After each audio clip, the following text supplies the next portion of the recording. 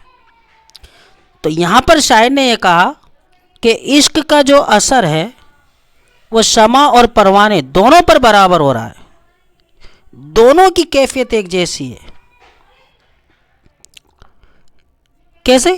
شمع لو لگائے کھڑی ہے، یعنی شمع روشن ہے، اور اس کی روشنی کو دیکھ کر کے پروانہ اس کے ارد گرد طواف کر رہا ہے، چکر لگا رہا ہے، گھوم رہا ہے، اور آخر کار گھومتے گھومتے چکر لگاتے لگاتے اس کے قریب وہ پروانہ بیچارہ اپنی جان دے دیتا ہے، اور پھر بیچاری شمع یعنی حسن بھی کیا کرتی ہے، پگھل پگھل کر کے وہ بھی بجھ جاتی ہے۔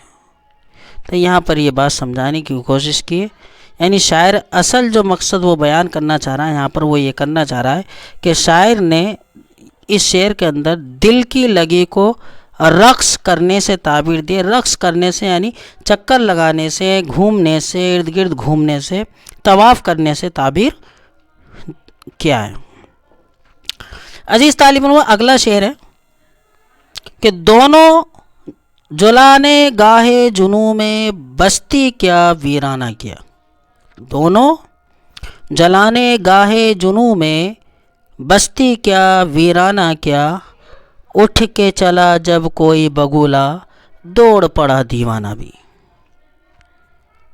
پیارے بچوں، جو یہاں پر یہ لفظ ہے نا، جلانے گاہے جنوں، اس کے معنی وہ میدان جہاں دیوانگی کا اظہار کیا جا سکے۔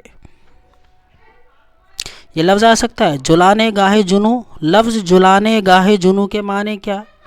تو اس کے معنی کہ وہ میدان جہاں پر اپنی دیوانگی کا، اپنی عاشقی کا اظہار کیا جائے۔ عزیز طالب علم، اس کا حوالہ ہے، یہ شعر ہماری نصاب میں شامل ہے اور غزل آرزو لکھنوی کی سے لیا گیا ہے۔ تشریح آرزو لکھنوی اس شعر میں فرماتے ہیں کہ ایک سچے عاشق کے لیے بستی ہو یا ویرانہ، دونوں ایسی جگہ ہے جہاں وہ اپنی دیوانگی کا اظہار کر ہی دیتا ہے، سچے عاشق کے لیے۔ آگے وہ سمجھے، یعنی شاعر کہہ رہا ہے کہ ایک سچا عاشق اگر ہے نا، سچا عاشق، تو اس کے لیے بستی یا ویران یا ریگستان یا بیابان یا جنگل یا شہر کا کوئی کونا یہ معنی نہیں رکھتی، وہ اپنی دیوانگی کا اظہار کہیں بھی کر سکتا اگر وہ سچا عاشق ہے تو شاعر نے یہی کہا کہ ایک سچے عاشق کے لیے بستی ہو یا ویرانہ ہو، یہ دونوں ایسی جگہ ہے جہاں پر کیا کرتا ہے، وہ اپنی دیوانگی کا اظہار کر دیتا ہے۔ جب کوئی عاشق بگولے کو جاتے دیکھتا ہے تو اس کے دل و دماغ پر یہ اثر ہوتا ہے کہ شاید یہ تو لیلا کا کارواں ہے،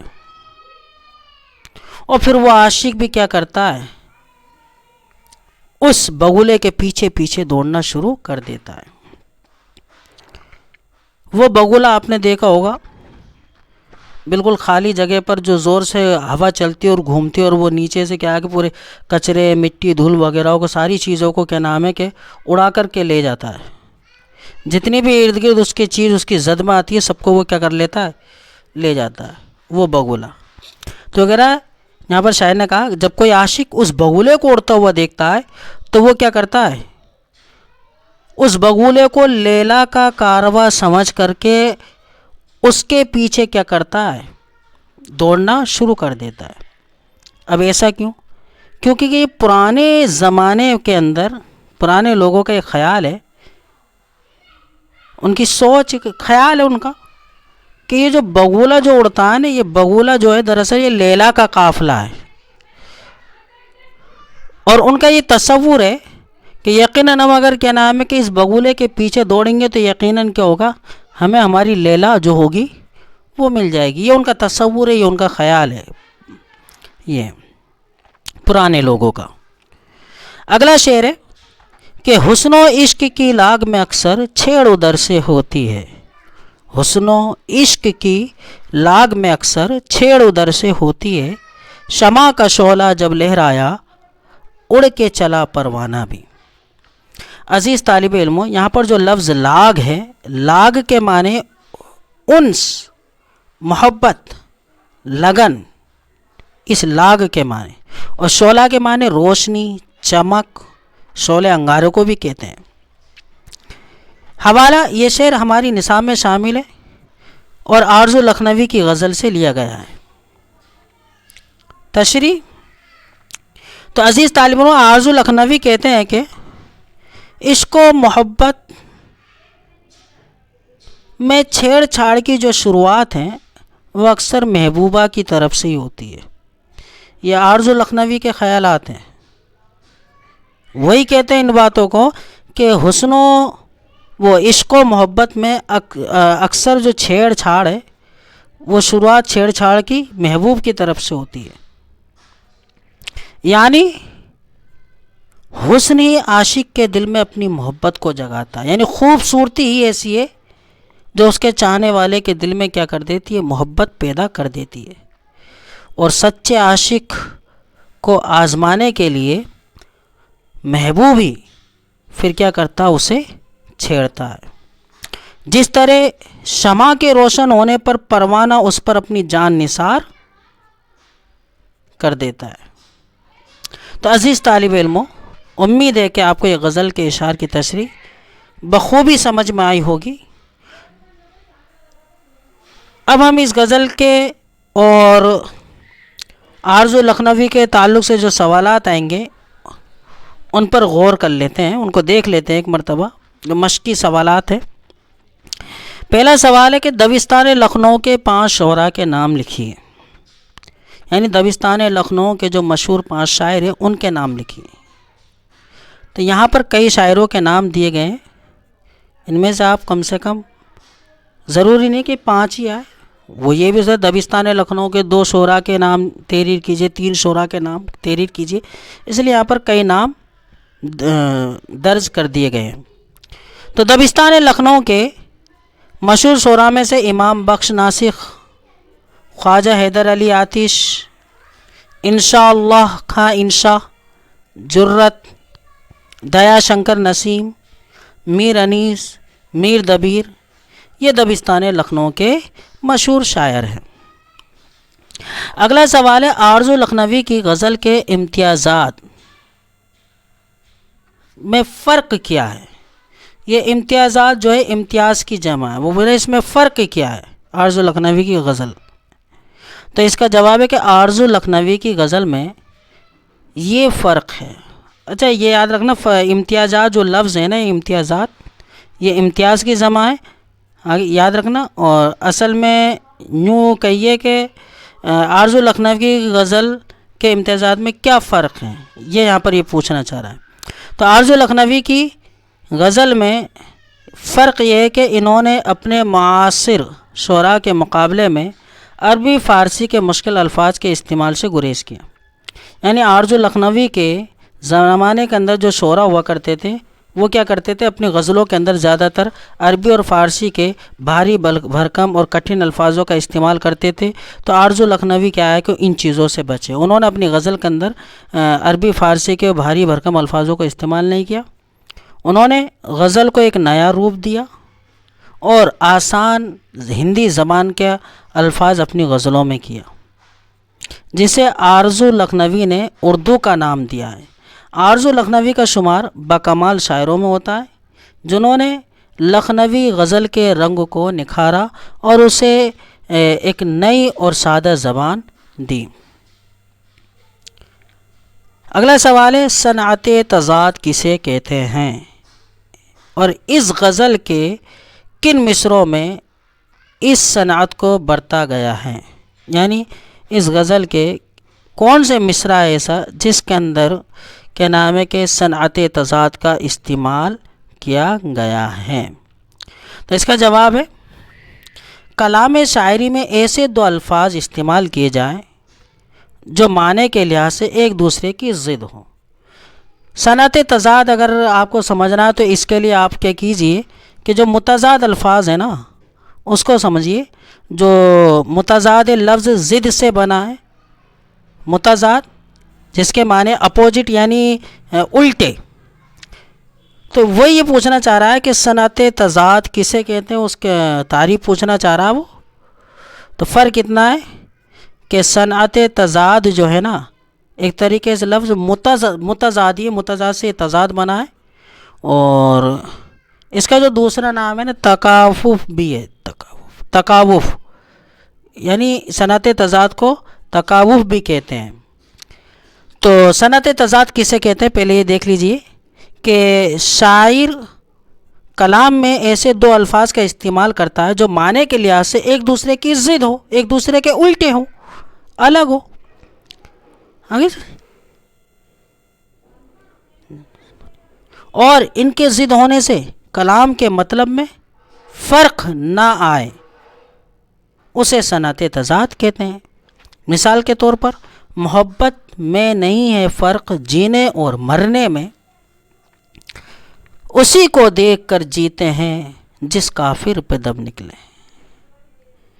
تو عزیز طالب علموں، یہاں پر جو لفظ ہے نا دیکھیے، جینا، جینے کا اپوزٹ کیا ہے؟ مرنا، یہی تو صنعت تضاد ہے۔ آگے بات سمجھ میں؟ جی آگے دیکھیے، اب اس نے یہ اگلا یہ سوال پوچھا کہ آپ کی غزل میں کس اشعار میں صنعت تضاد کا استعمال کیا ہے؟ تو آپ کے نصاب میں جو یہ جو غزل شامل ہے آرزو لکھنوی کے، اس کے چوتھے اور پانچویں مصرعے میں صنعت تضاد کا استعمال کیا گیا ہے۔ عزیز طالب علم، اب عملی کام پر چلتے ہیں۔ عملی کام، سوال، آرزو لکھنوی کی اس غزل سے ایسے دو اشعار کا انتخاب کیجیے جن میں عربی اور فارسی الفاظ سب سے کم استعمال کیے گئے ہوں۔ تو اس کا جواب یہ کہ آرزو لکھنوی جو غزل ہے جو ابھی آپ لوگوں نے پڑھی ہے، جو تشریح کی ہے، اس کا جو دوسرا اور تیسرا جو شعر ہیں، یہ وہ دو شعر ہیں جس کے اندر عربی اور فارسی کے الفاظ سب سے کم استعمال کیے گئے ہیں۔ معروضی سوال، تو عزیز طالبوں دیکھو، معروضی سوال میں پہلا سوال ہے آرزو لکھنوی کا اصل نام کیا ہے؟ تو جواب سید انور حسین ہے۔ آرزو لکھنوی کے والد کا نام کیا ہے اور ان کا تخلص کیا تھا؟ آرزو لکھنوی کے والد کا نام میر ذاکر حسین تھا، یہ بھی اپنے زمانے کے بڑے شاعر تھے، اور یہ اپنا تخلص لفظ یاس استعمال کرتے تھے، یاس۔ تیسرا سوال ہے خاص طور پر آرزو کو کس پر مہارت حاصل تھی؟ تو آپ کو اس کا جواب دینا، خاص طور پر آرزو کو علم عروض یعنی نظم کے قواعد، ان پر بڑی مہارت حاصل تھی۔ آپ یوں کہہ سکتے ہیں علم عروض اور قواعد پر مہارت حاصل تھی۔ آرزو لکھنوی کو خاص طور پر علم عروض اور علم قواعد پر مہارت حاصل تھی۔ اگلا سوال ہے اردو زبان سے متعلق ان کا اہم رسالہ کون سا ہے؟ تو آرزو لکھنوی کا اردو زبان سے متعلق ان کا اہم رسالہ نظام اردو ہے۔ اگلا سوال ہے کہ آرزو لکھنوی کے شاعری مجموعے کے نام کیا ہے؟ تو آرزو لکھنوی کے شاعری مجموعے فغا آرزو، جہان آرزو، بیان آرزو اور سریلی بانسری، یہ ان کے شعری مجموعے ہیں۔ اگلا سوال ہے آرزو لکھنوی نے کن اصناف سخن میں طبع آزمائی کی ہے؟ تو اس کا جواب ہے آرزو لکھنوی نے قصیدے، مرثیے، مثنوی، رباعی، قطعات اور گیت میں طبع آزمائی کی ہے۔